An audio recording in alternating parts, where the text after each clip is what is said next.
কেমন হয়েছে আমার এই যে রোস্ট, আর এই যে একটা মানে আমার হচ্ছে গিয়ে চাপলি কাবাব করছি।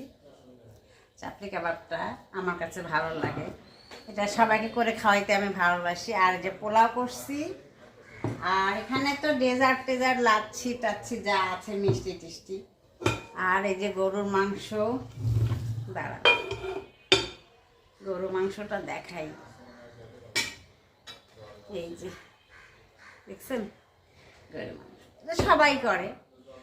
আর এই যে বাচ্চা গেলে এটা হলে গিয়ে বোরহানি, এটা থাকবেই আমার ইয়েতে, যেহেতু 30 দিন রোজার পরে কিন্তু শরীরটা ভালো। এই জাতীয় খাবার টক দই বোরহানি এগুলো কিন্তু খেতে চেষ্টা করবেন, এবং কম কম খাবেন। ঈদের দিন সবাই কম কম করে খাবেন। তো যাই হোক, আমাদের শরীর অনুপাতে আমি যাইটুকুন করছি, কারণ সারাটা মাসেই শরীরটা মোটামুটি খারাপ গেছে। আমি প্রকাশ করতে পারবো না, যতখানি খারাপ যায় তার চেয়েও আমি প্রকাশ করি না, কেননা সবই আল্লাহর ইচ্ছা।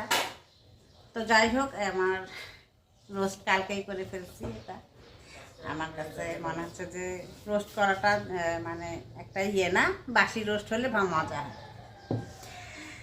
তো সবাই ভালো থাকবেন। ভিডিওটা লম্বা হয়ে গেলে আসসালামু আলাইকুম।